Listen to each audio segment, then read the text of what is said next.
broadcasting live from high atop Scott's social media studios in the heart of the Cedar City, just outside America's Music City. MTGRT.com presents SEC Football Review with your hosts, Michael Hahn, Jason Crossland, and Jeremy Collins.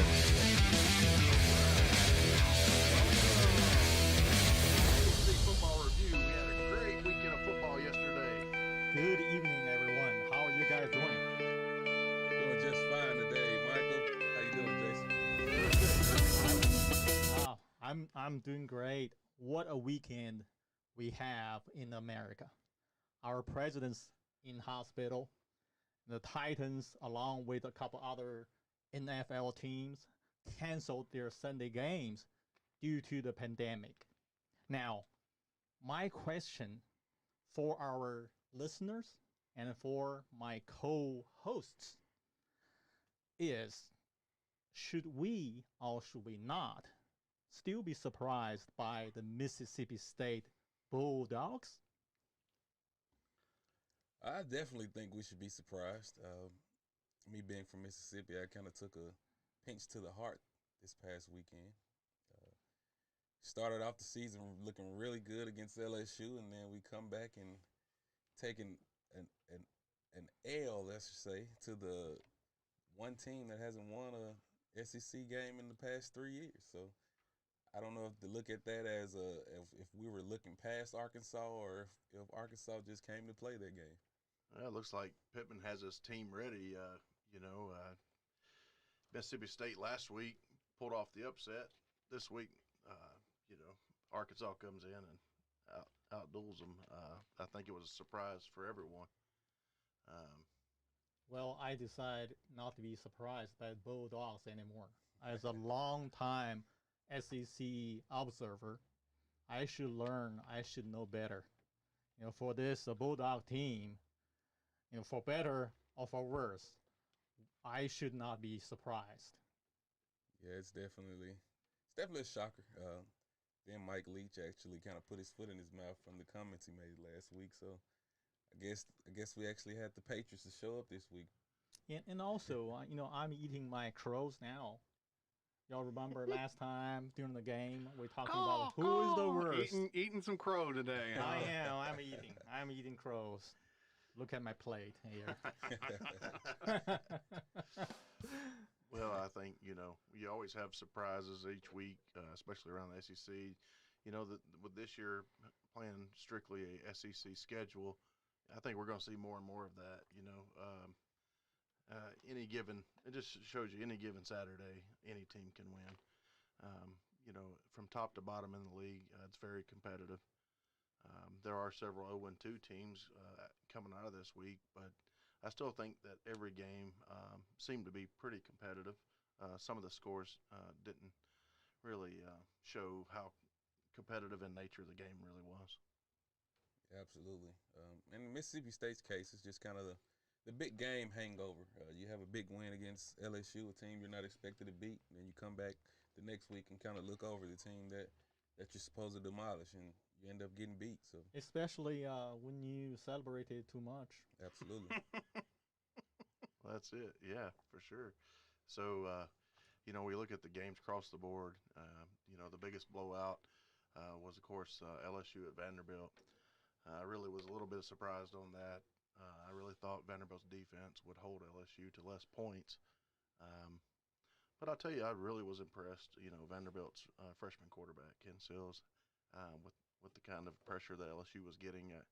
He held in there, and I thought he played a pretty decent game, even though they didn't put up a lot of points on the board.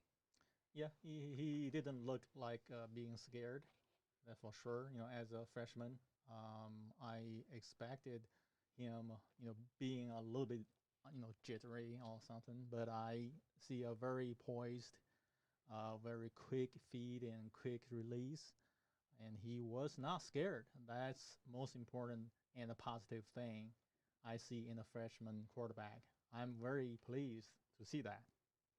Well, Michael, Jason, I'm just gonna give you the real spiel. I think he played lackluster. He had only 11 completions, so you got to be able to complete the ball more than that, and that's going to be more so LSU just being a better team. But if we're going to be honest, I think he has to do better. He has to complete the ball, and I think he's telling himself that today. Well, sure. He's gonna have to grow. But as a true freshman stepping in right out of high school, I just think the poise he showed really speaks volumes. No matter what his numbers were, that's a tough situation for any freshman. As a whole team, we were just simply being overpowered and oversped and overrun for everything in every category. That's my takeaway from that game, unfortunately. And Miles Brennan actually did have a very good game. It was actually only his second start of his career after being kind of beat out each offseason by a quarterback. He comes in this year, and this is his first year starting since high school. So I know he's a bit more mature than Ken Seals, but he's actually on-field play is only 2 years. Well, 2 games, rather, I'm sorry. And 4 touchdown passes. I think he did pretty good over at LSU. I have to agree. Yes. Well, we knew that LSU was going to be ready for this game after the letdown they had last week. So I don't think it's a surprise that LSU really put up a good performance. So standings after this week, you still have Florida atop the East with Georgia and Tennessee all at 2-0. And then in the West, you have Alabama at 2-0. A lot of 1-1 teams in the West and a lot of 0-2 teams in the East. What do you think about the conference, with East versus West? Does the East seem stronger across the board, or does the West seem stronger? Come back to this old age question again. I have to ask it. I ask it every week. East or West? East or West? Okay. We're all SEC. Come on. Well, SEC. Well, I actually do think that the West normally has the stronger teams. The East usually is top heavy. You're going to have a Florida. You're going to have a Georgia. And we've recently had Tennessee to start being back strong coming in from the end of last season into this one. So, but I do think the West is the better half of the conference. But I am biased towards the West. So, well, about Tennessee, I hate to agree. I do see a more stable and a mature team out there. For sure. I really think coaching is showing compared to previous seasons. I did notice on a couple plays, especially when they had the interception. He's running back the interception, and I literally paused my TV, and I could see 11 guys, 10 of which were blocking for the interceptor. And I thought that was impressive because if you had that same play 3 or 4 years ago and you pause the TV, you would see 4 or 5 guys stopping on the play. They just throw up their hands. Exactly. Not again. It's almost like, their play ended 3 seconds before everybody else's. It just goes to show you that the kids are buying in.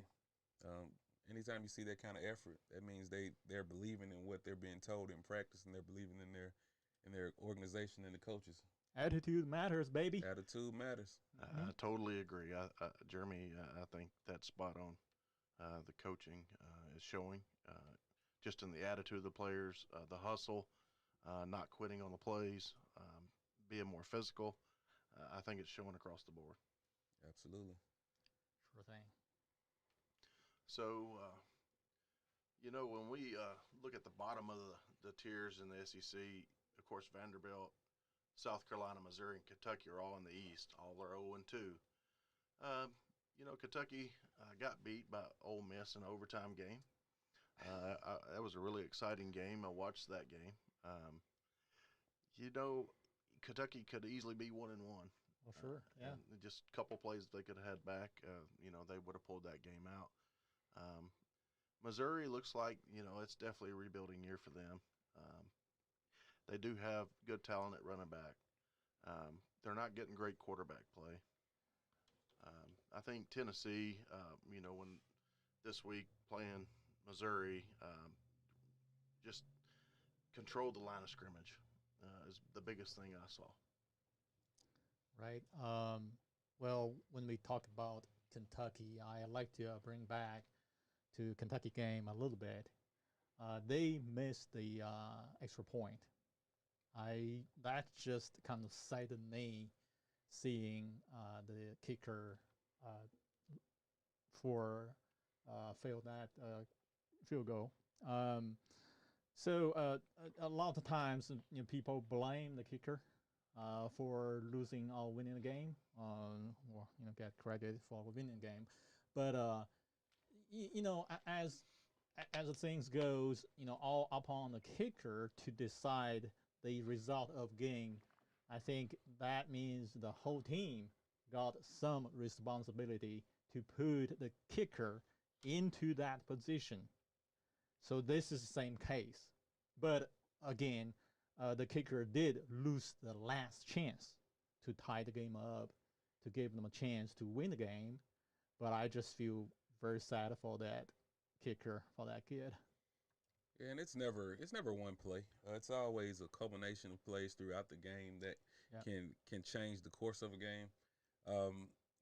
It just goes down to it looking as if it's the kicker's fault, but exactly it's that missed tackle in the second quarter that they broke for a run, or it's that in the third quarter where they make the deep pass and catch a touchdown on it. So it's never just one player's fault. It's always about a culmination of plays, and I just think just Lane Kiffin and the Ole Miss guys over there, they just had it in them, and they were able to outbeat them. So. I still can't get past hearing Lane Kiffin's name again in the SEC. Just makes me sick to my stomach every time I hear it. Every time Hottie toddy. Nightmarish guy for UT I'll fans. never picture Lane Kiffin as being a hottie toddy, but it is what it is. Well, he did pick up the win. I think that was sure did. very important for him in that program. Yeah, it's important for him to make progress, I guess. I wish he had made some progress at Tennessee. Anyway. I can't wait to see Kiffin going to Knoxville. Yeah. Oh, yeah. Yeah. Let's hope stands I'll right be at full excited. capacity. Yeah. Are you guys going to run up the score? I sure hope so. Run it up big time. The Coral at quarterback for Ole Miss, really another solid performance. Their offense is really clicking. They're definitely putting up some points. I think that's, indicative of a Lane Kiffin coach team. I was really impressed with that. So, South Carolina went into Florida. And we all knew that Florida's got a tough team, very tough. I really wasn't expecting Florida to really just control the game. And it was from opening kickoff all the way to the end of the game. Florida pretty much dominated in every aspect of the game on against South Carolina. They were in control for the whole game. There's never a doubt for that. Yeah, Dan Mullen has those guys ready to play down there. I think Kyle Trask is actually playing, looking like a soon-to-be professional quarterback. And, my new favorite player is Kyle Pitts. We had a sighting for him last game. The guy cannot be covered. It's impossible. And I think Florida will represent the East in the SEC Conference Finals this year. Yeah, we noticed you think highly of Florida today. Yeah. Mr. Collins. I'm on the bandwagon.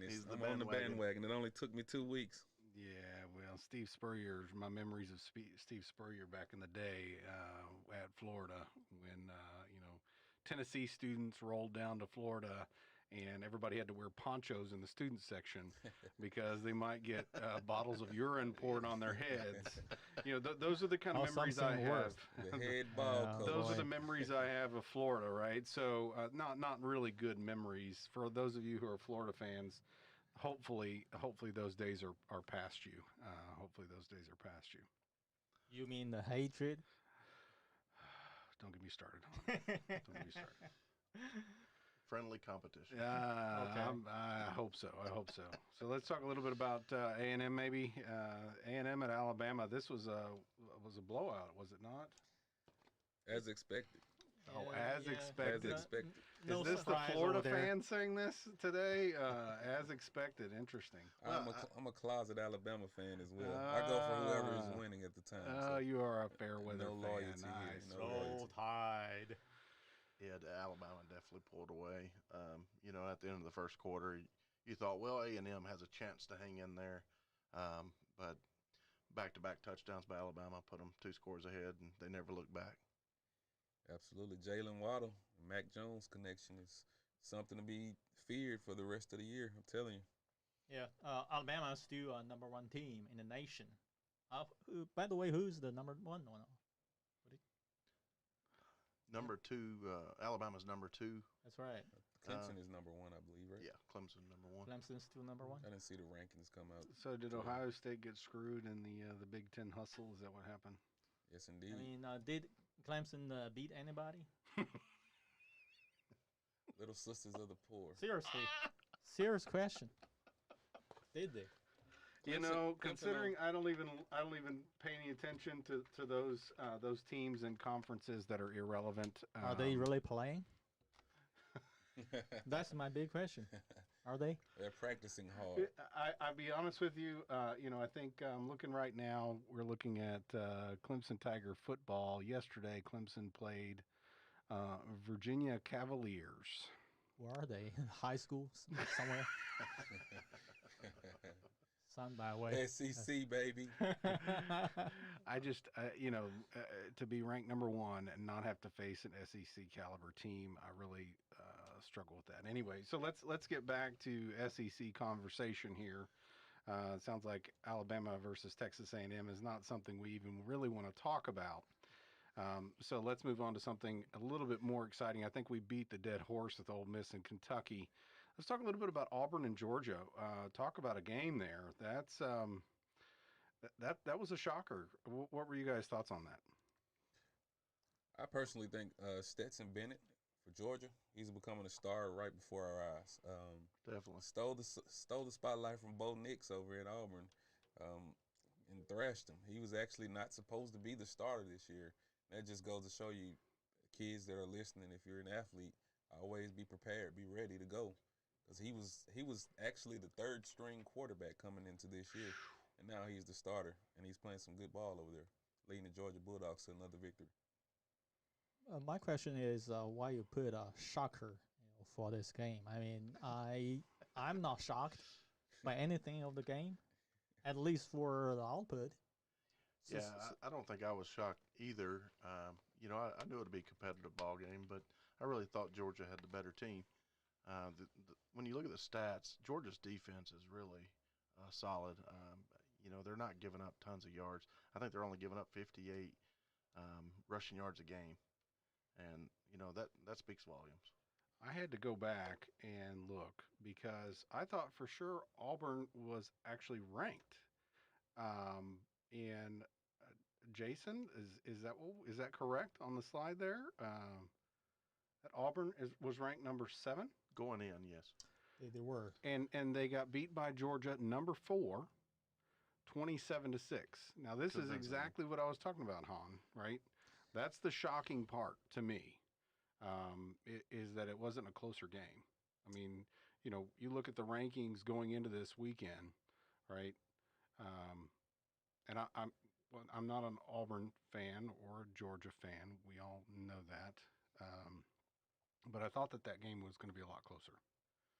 Well, I think Georgia's defense just took the game over. I think they just shut down Auburn's offense. Does that going to pose a problem for the rest of the SEC East? Is where my thoughts are going to go with that one. It is Problem for Gators for sure.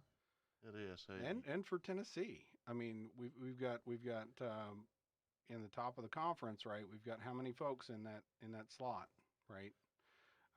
And I'm sitting here going, okay, so what does that mean when we start looking at the data here, right? And we start saying, oh, okay, we got a Georgia team that seems to be pretty strong, and a Florida team that seems to be pretty strong, candidly. And so, I think we'll talk about all that here in just a little bit. But anyway, I didn't mean to get off track. Sorry, guys. Yeah, you know, I just, it all goes back to that Georgia defense controlling that line of scrimmage. Their size, you know, they're averaging well over 300 pounds across the line on offense, and you know, their defensive line is massive, fast. I think their speed really shows. Yeah, both of their lines look like an NFL caliber team to me. Sounds just like a Kirby Smart defense to me. Definitely, definitely. Okay, so looking next, right, we had Arkansas, Mississippi State. Let's talk a little bit about that one. I think we had a Mississippi State fan in the room Wearing a Florida hat. last weekend. I guess that person is a fair weather fan, apparently, since he's got his Florida hat. It was doing a little raining down in Starkville, so I had to change my hat. Yeah. Yeah. Definitely upset of the week.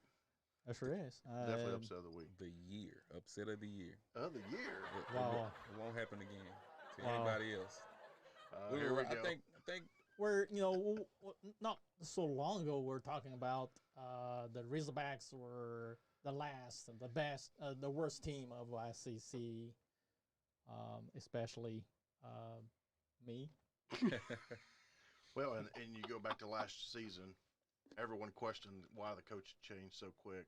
I think this just shows why. You can see a complete difference in that team. Talent-wise, obviously they don't have as much talent, but they figured out a way to put it together to get the win. And I think it all goes back to coaching, just like we was talking about Tennessee. Same thing at Arkansas. You can see a huge difference in the coaching there. And KJ has to take care of the ball. I mean, I know you're throwing the ball 50, 60 times a game, but 3 interceptions is going to be hard to win. Got to take control of it. You got to be able to put the ball on the ground some. I think the leading rusher had 6 rushes, I believe. So you got to put that. Mississippi State is known for running the ball and playing solid defense, and it's just kind of different seeing us throwing it 60 times a game. But hey, we're 1-1, so it's not too late. But I think we'll get it together eventually at the end of close to the end of the season. But just kind of embarrassing to let the 20-game losing streak get snapped on you. So. And Jeremy, you just mentioned that because the state won the biggest game, got a big upset, so that it is a little kind of hangover on the whole team. Yeah, those big game hangovers, I'm telling you, there's something. Mike Leach probably didn't get the guys ready. No telling what kind of Mike Leach COVID protocols, and he may have put his foot in his mouth. I'm telling you. Well, with the comments after the game. You can. What was it? What was that? What were the comments again last week from Mike Leach? We didn't play. Only reason we didn't play New in England. the NFL, New England and some other team Oh, because they already Mike had a Leach. match. Yeah. Mike Leach. Well, Jeremy, I think Mike Leach. Here's what I think about that, Mike. Crickets. Well, you can talk about excuses, all the time, but I have to give the credits to the Razorbacks. Definitely. They did Yeah. excellent job for the game. They played a pretty Prepare good game. well. Felipe Franks led them. He's a solid quarterback. He's been in the SEC for 4 years now, 4 or 5 years, and just previously at Florida. A lot of experience for sure. Yeah, he had 2 touchdowns and he led them down the field in time to win the game. So I guess if we're gonna think on the positive side, Arkansas just played a good game. Well, that's Oh, it. definitely. And you I totally agree when with you that. talked about Costello throwing the 3 interceptions. I think that was huge and really the swinging point in the game. Absolutely. Mike Leach's big talk always is going to bring criticism. He was sorry. a ganslinger. You want to talk big trash? Take the shot. That's what's going to happen. That's what's going to happen. You got to be a little. They're definitely not going to run the cautious. ball. It's not, what's a run? Yeah, exactly. Okay, so looking at our friends over at Vanderbilt, mtgrt.com is the sponsor of Vanderbilt football on 93.3 Classic Hits. Oh, but it was painful. It was painful. I am missing the close doors. That game, scoring numbers, just I don't know. You guys share your thoughts. I think last week Vanderbilt's defense held tough against a superior opponent. This week, playing LSU, their defense just didn't hold them. LSU didn't miss a beat. They were prepared, just from top to bottom, just out physically talented Vanderbilt. Strength, speed, play calling, Yeah, top to bottom. They're just completely outmatched. LSU is a perennial powerhouse, and Vanderbilt is a once every now and then we're a good team. So I'm not to say that I don't say that lightly, but it's just they were outmatched, and I think LSU kind of settled into the season being without the 14 guys that were drafted and the 2 coaches that they lost as well to the NFL. LSU was just like a steaming train, rolling over all over us. I didn't really think they played exceptionally well in some terms. They just do their job, use their power and speed, do their job. For Vanderbilt, if we want to beat some team like that, we have to play our best game, and the opponent has to play their worst game to win a game like that. Yeah, you definitely got to play a complete That didn't game. happen yesterday. Got to play a complete game when Sure. you're outmatched. No mistakes. So, taking a look now, Jason, I was thinking you wanted to talk a little bit about quarterbacks and some of the data that's going on right now with the numbers. Yeah, one stat that I thought was interesting when looking at the stats, passing yards completed for the season. Costello has 936 leading the SEC, but all the way down at 9 is Garantano, and that was a little bit, eye-catching to me to see Garantano all the way down at 9. I really thought he would be in the top 6 or 7, but 9, he's got to improve. He really does. For as long as he's been starting quarterback there, he's got to improve. And I think he's doing more so. He's going out there and not losing the game instead of going out there to win it. And what that does is that kind of limits you once you get middle of the season, end of the season, when the defenses are locked in, they've got enough film on you, and you have to go out and throw the ball. And have you been throwing it? Have you been getting those reps in game? So spoken like a true quarterback. The game manager. That's what I thought. I think that's in the game plan. The coach was not fully confident for his passing game, I think. So just tell him, hey, you just manage the game. Don't lose the game for us, and play your game, and that's it. Just don't lose it for us, JG. Well, I'll tell you, with those 2 receivers, there's no, in my opinion, there's no reason his numbers couldn't be better. Those receivers are really, they're doing great this year. I think they're doing better than anyone expected, after losing Jennings and Callaway last year. And I will, to his defense, I will say Eric Gray ran the ball with purpose yesterday. 16 carries, 105 yards, and I think he had a rushing touchdown and a catching touchdown. So that'll make you not have to throw the ball right there. Well, that's true. It's always good to have. Just turn around and hand it to Eric Gray, and you'll be all right. But back on the quarterback stat there, Matt Corral at Ole Miss, second in SEC for a freshman. Yeah, very impressive. I'm sorry, a sophomore. Lane Kiffin has him coached up. Oh yeah, especially one thing that comes out to me is the passing yards, and he only has 1 interception to go with 7 touchdowns. So that was Kiffin's MO, though, right? I mean, that was his deal. That's what quarterbacks, he does. right? That's his thing. Well, that is, and you can tell that with the quarterback rating at 211 on Coral, but Mac Jones at Alabama is really having a solid season, 222 quarterback rating. And he's not even playing whole games. And you got to keep in mind, right? Depth of offensive line is a big deal, right? Absolutely. And Alabama's got depth everywhere you look because everybody wants to play for consistent number 1, number 2. He does have Waddle catching the ball. Right. You throw it up, he'll run under it. Sure will. There we go. Man, it's fast. Fast. He got a whole day to throw that damn ball. Well, think about Jalen Waddle. You can throw it to him at a 5-yard out, and he'll turn it into a 78-yard touchdown for you. So. Exactly. You know.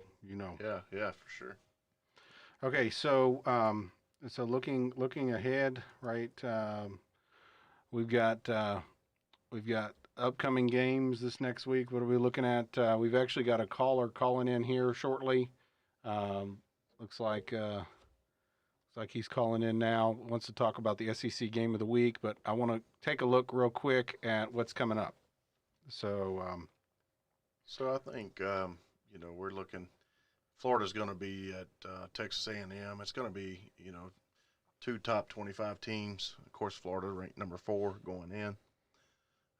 What do you think on this game, Jeremy? I think that'll be a gut tester. Will Jimbo get his guys ready, or will Dan Mullen and the Florida Gators keep rolling? Sure. I actually think Florida will keep rolling. That offense is just untouchable right now. See, I have the hat on. It's my favorite team right now, so I'm definitely rolling with Florida. I think they'll get the win. What does Texas A&M have to do to get Kellen Mond playing better? Put the backup quarterback in. I was really thinking that this weekend watching the game. I just feel like their quarterback play has got to be better if they're going to be more competitive.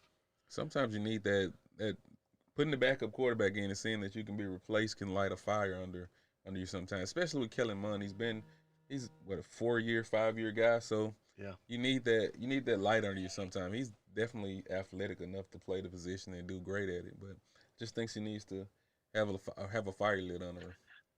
Yeah, the game without much doubt about this. I think Okay. Florida will roll over. Florida's is that the call? Yep. Florida by 10. Florida by 10. 14, Jeez. I say.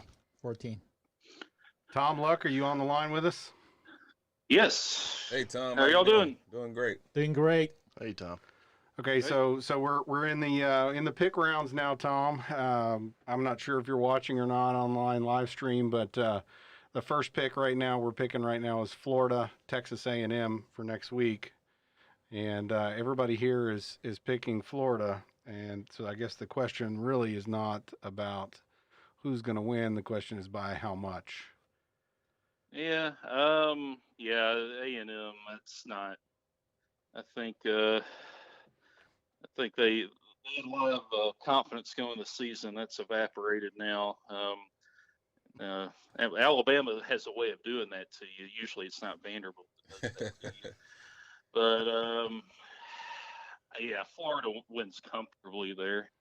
If I pick a number, I'd say Florida by 20.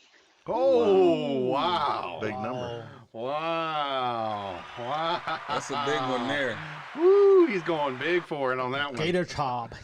Man, Tom, I can't believe you're saying that about Florida. Jeez. Tom, I think Jimbo will lose his get out of firing free card if he loses by 20 this week. He's got a $75 million card. I don't know that he's going to lose it. Yeah. That's You're pretty right. pricey. You're That's a big price tag. Big price tag. Okay, so going back around the board, are we going to get the Thanos Gauntlet out here and start picking some games here? Oh yeah, it's my favorite part. Light of the her show. up, baby. Light her up. Light her up. Okay, so everybody picked Florida over A&M. Looking at another game that's going to be a little bit more interesting. Who's going to go first? Go ahead, Michael. I'm going Vanderbilt over the Gamecocks. Look, we can talk about we lost 2 games, but this team has some good things to talk about. Quarterback, of course, is a positive. Freshman quarterback did very well for his first 2 games. And also, don't forget our wide receiving core and our running backs. We have 2 pretty solid running back, Marlowe and Wakefield. I think they can run some ball against the Gamecocks, and traditionally we play them very well. We beat them many, many times in my lifetime. So I'm very confident about this game. We're gonna beat them. Jeremy has a smirk on his face. That makes me wonder if he's got something to say about that. Michael, I love you, man, I love you too. but I just don't see Vanderbilt being ready yet. South Carolina's been in 2 competitive ball games. On the other hand, Vanderbilt has been in one blowout. I got to go with South Carolina getting over the hump this week by 12. 12. That's a big number, Jeremy. Unbelievable. I think South Carolina will pull that one out. I think it's going to be more like a 3 or 4 point game. Okay, Tom, what's your pick on this one? Yeah, I'd say South Carolina's.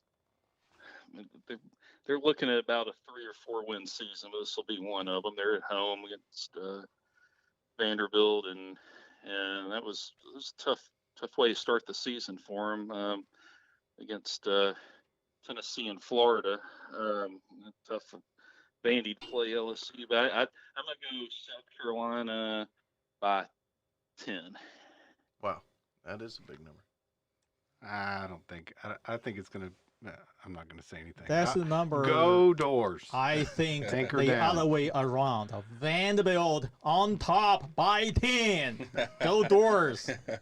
There we go, Han. Kenny Good job. Seals better get the playing early then. I tell you. Okay, Jason. Star. I see the glove on. I'm ready. I see you're ready to pick. So we're looking now at Tennessee versus Georgia.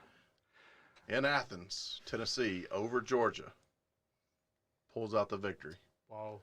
by 7. 7 points. Wow. I'm gonna That's go. very I'm gonna get all bold excited. Yes, estimate. That's a bold yes. one there. That's cheering bold. it on. Cheering it on. Upset of the week. That's Okay, bold. so that's a pretty bold pick. Pretty bold Sure pick. is. Who wants to go next? Well, when I was planning my move away from Mississippi, Here goes the story. Here you outside go. of Nashville, The crickets start as the story I begins. thought about this nice town in Georgia, so I'm gonna have to roll with Georgia. I think Georgia's defense will be a little bit too much for JG this week, so I'm gonna go with Georgia by 7. I go Georgia by 10. Woo-wee. No confidence in the Vols. Woo. Okay, Tom. You were your dad was best friends with General Nealon, and you've got season tickets to Tennessee, but you're not able to go. So, talk to me, Tom. What are you thinking? Yeah, so I think what we know now, at least Pruitt's gotten Tennessee to where if you're winning 100% of the time against the bottom half of the conference, you're not in the bottom half of the conference. And Tennessee, I think's won 7 in a row when they're playing somebody who wasn't Alabama. I think 7-1 the last 8 SEC games. The one loss was Alabama, but the 7 wins were really against the bottom half of the conference. But so that's of course that's not the standard. Let's don't be bottom half of the conference, but it's a step up from where we had been. So this is where we find out now: we're clearly better than the bottom half of the conference, but can we compete with the top of the conference, or are we just somewhere in between? And I mean that's what this game's about. So then it's if I'm picking, is it picking with my head or my heart? I do think Tennessee is in a place to compete now with Georgia, which with a really good Georgia team. I mean, you can't. If I were actually having to put money or bet on the game, I wouldn't be betting Tennessee to win, but I think Tennessee keeps it competitive and keeps it generally as a 1-score, 7-point game, something like that. If I'm picking with my head, I would have to say Georgia will probably win by a score. So, Tom, you mean you bet on your heart for Tennessee without money? Yeah, I mean, Is that a moral bet or something? Yeah, if I bet in my heart, I'll just say, yeah. I mean, we're beating. I mean, Go with your heart, beating Tom. everybody who's bottom half of the conference. Now it's time to start picking off some of the ones at the top. It's The magic Georgia looked wand, really Tom. good last night. Just make the magic wand happen, man. Just Go make it happen. Vols. Go with your heart, Tom. At the end of the day, that's all we have. Go for it. Yeah. But if I were setting a line, I wouldn't have Tennessee favored. But I think Tennessee will stay competitive and keep it as a 1-score game, which is, getting there. Got to get more pieces. Getting there though. Okay, so now looking forward again, we're looking at Arkansas versus Auburn after this week. What's going to happen with this one? I think Auburn comes to play. Me too. Auburn by 2 touchdowns. Yeah, Interesting. 2 touchdowns. That's pretty big there, Han. Yeah, That's I think Bo comes to play. I think Arkansas begins their next losing streak starting this weekend. Auburn by 7. Tom? Well, every year it takes Gus Malzahn a long time to get that offense going. I've got a friend who's an Auburn fan. His line about it is like, dang it, that's what fall practice is for. I mean, it's like they don't do fall practice and you start playing the games. And by October, on a normal year, when you played 4 games in September, it's usually that's when they really get that thing going. It takes them about 5 games. So I think they probably still don't have that offense going. But Arkansas, I mean, they're going to be. Arkansas is still not used to winning. I mean, they botched a victory formation last night. Still, I mean, they managed to win, but they did botch victory formation. They don't know how to win yet. Auburn's going to win. I'll say Auburn by 14. I think that's because it's across the board. Okay. That's my number. Okay, so looking ahead further, our friends at Alabama playing 1-1 Ole Miss. Mr. Hahn has got the glove on, and he is ready. Roll Tide, Alabama. Hahn, why did you get the glove on the easiest pick of all the picks in the freaking thing? I don't understand He's that. going on a Hahn. limb. I don't understand it. The crow did not taste good in my mouth. So I will go with Bama. I think 3 touchdowns for the game. And the question is, how many points are they going to give up? That's the question. Hahn called 3 touchdowns, I think. I think that Ole Miss is going to score on Alabama, but I do think Alabama's defense is going to hold, to less points than they've had the previous 2 weeks. So I do think Alabama by 14. Yeah, I think I'll keep it consistent over the board. Much bad as I want to say Ole Miss, I don't think we're ready yet. I think Alabama just has the better, faster, stronger what about the athletes. Ole Miss upset? Come on. I'm not calling it. I got to keep my record pure. We're going to go Alabama by 17. Oh, that's a Wow. big number. 3 points over my prediction. Okay, Tom, tell me what's the spread here? You got somebody, Kiffin, spent some time with Saban, so you kind of knows him. That's not going to get very far in this game. It hasn't gotten anybody very far. Saban's done quite well against his proteges. Alabama's going to score pretty much every time they need to against that Ole Miss defense. Ole Miss defense isn't very good. So Alabama's going to put up 45, 49 points. Ole Miss will put some points up, but we're talking in the 20s for their points. So I'd say Alabama by 24. I wouldn't think Ole Miss will score on Alabama over 17. I think that would be some score lower than that. You don't think they're going to run up the score? Come on, jeez. I think the question would be, does the starters play more than 3 quarters? That's the bet to make. There's that, and Saban got after his team for when he put the second string against Missouri, and they kind of got eaten up. So, their second string didn't play very well early, and after him, when they had somebody just whipped. But, if he does that, maybe Ole Miss scores on them the way Missouri did. But So the consensus here is not about the spread. It's about, hey, when do they put in the second string and allow that game will not be in doubt in the third quarter. and allow Ole Miss to score some points, I guess is the real question here, I guess. Yeah, And it the won't. crazy thing about Alabama is They have a first-round draft pick in the making behind the first-round draft pick that's starting. So it's tough to even do anything, even on the second string. 5-star recruits after 5-star recruits.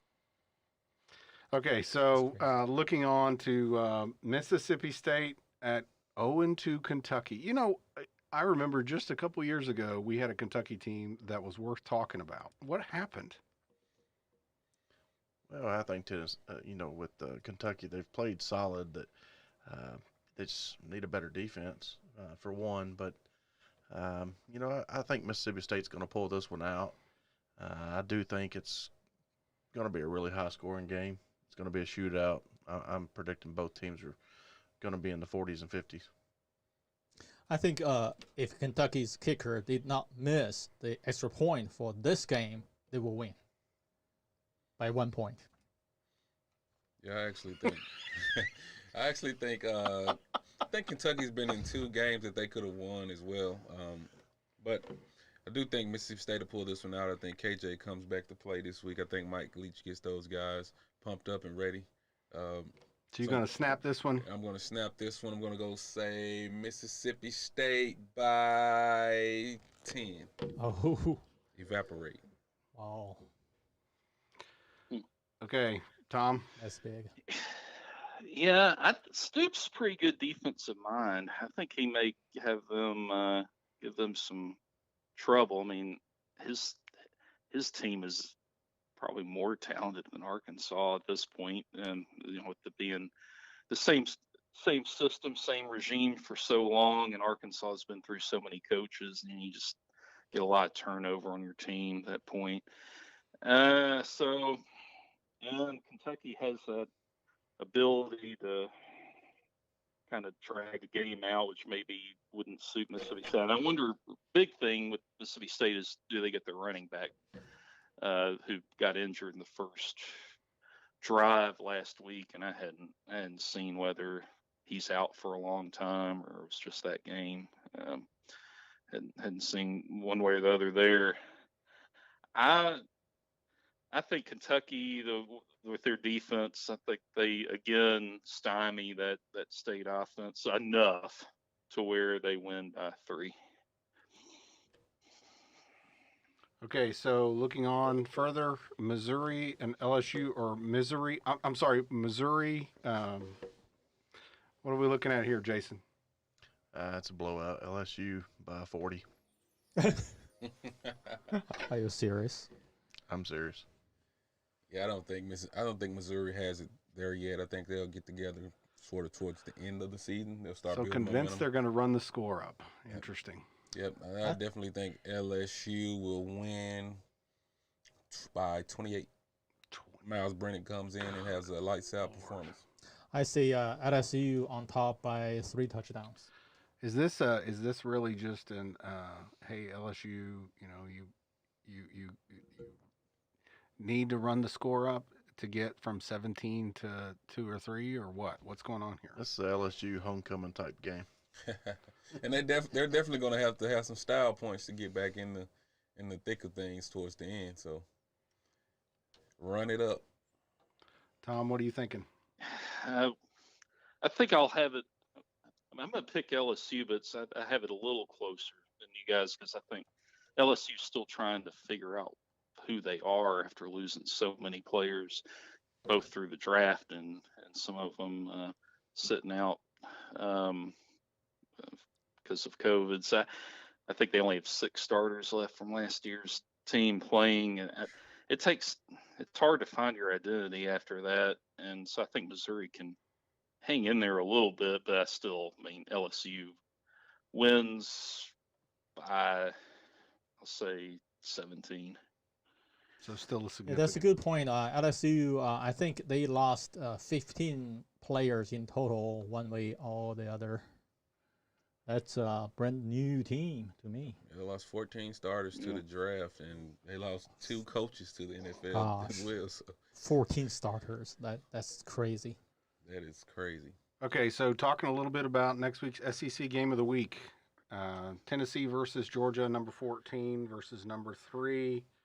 And I think everybody already did their picks. But want to take a look at this a little bit more detailed. Jason? I think Tennessee's got to run the ball. Georgia's defense has been really good against the run for the first 2 games. I think that Garantano has got to play a little bit better than he has been. Of course, he's playing not to lose the game, but he needs to play to win the game. And he's got to be a little bit more aggressive. Absolutely. I think JG will be the key factor in this game. He will have to come to play because they're going to stack the box and they're going to get out to the ball. So on Georgia's end, they're going to stack the box and get out to the ball. So I think JG's going to have to make some throws and he'll be able to hit some wide open receivers.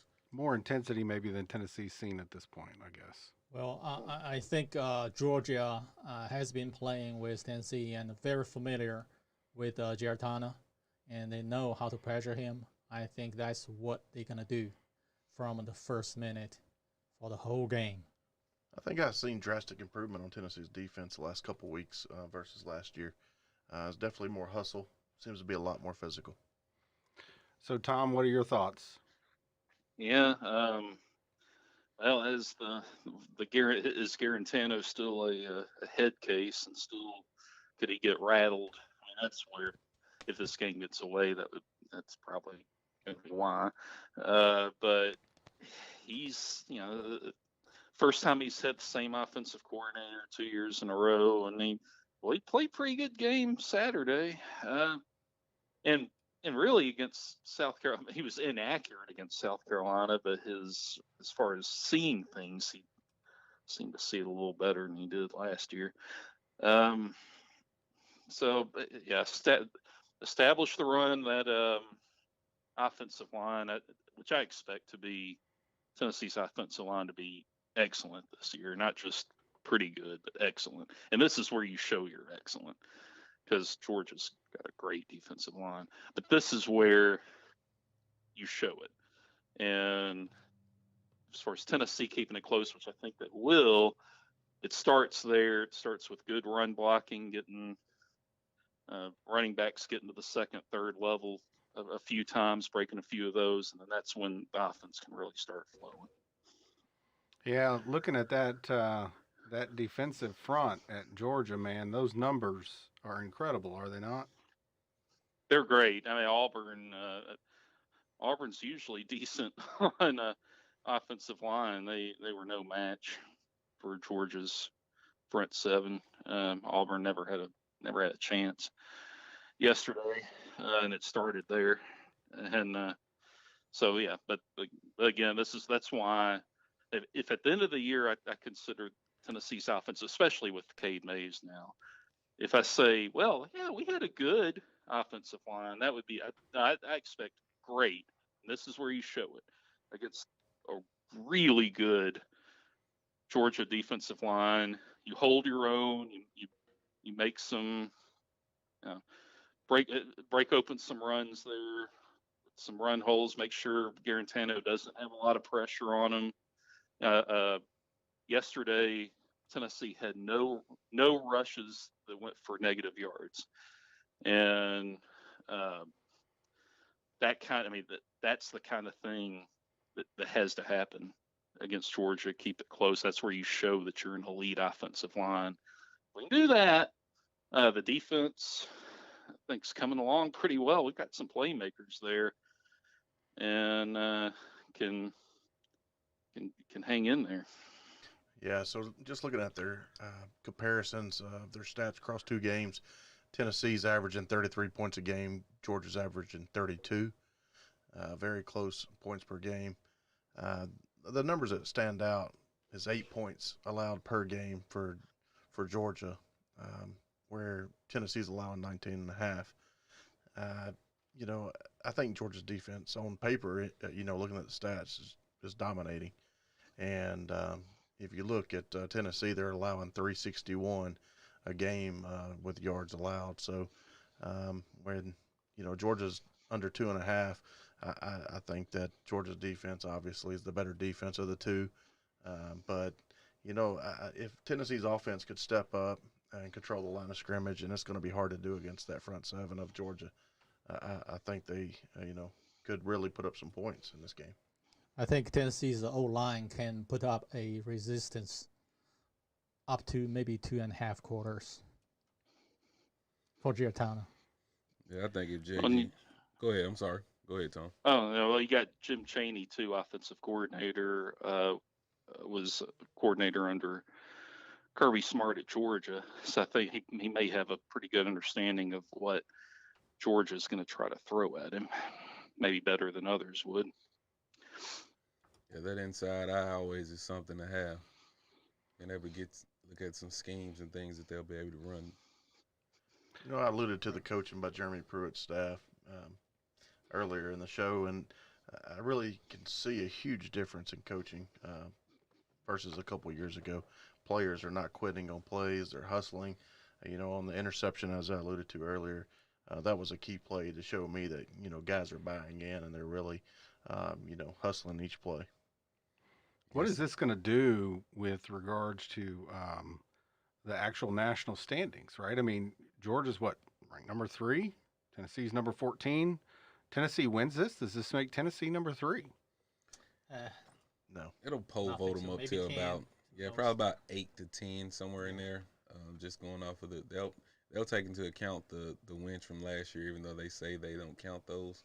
They'll take those into account, put them at about 8, and I think Georgia would probably fall to about 7, 9, somewhere like that. The same range. Yep. Tom, what are your thoughts? It'd be about the same range. There you're looking at, was it a game that felt like Georgia should have won? Somehow we pull off with getting some breaks. I mean, fumbled punt here, kickoff return there, hitting. So if it's something where it feels a little fluky, that's one thing. If Tennessee goes out and just flat beats them, then that you get probably a little extra bump from that. And so it really depends on how it looks, and everybody's going to be watching it, with it being the CBS game. So it's a lot of these people do the rankings and they're just sort of going off a score, but most of the voters are going to know kind of what the flow of that game was. And so you barely win, maybe you move up to 9 or 10. If you whip them, you go up higher than that. Style points. I see Tennessee wants to win this game more than Georgia. Let's hope so. They want to make a statement. Battle of the Saban understudies. Yeah, establish themselves in the SEC East. I'm the better Saban understudy. No, I'm the better Saban understudy. Well, thank you so much for calling in, Tom. And all right. Broadcasting live from Hottietottiekiffin SEC Football Review. Very glad to have us back. All right, Tom. Bye, Tom. Good night. See y'all next week.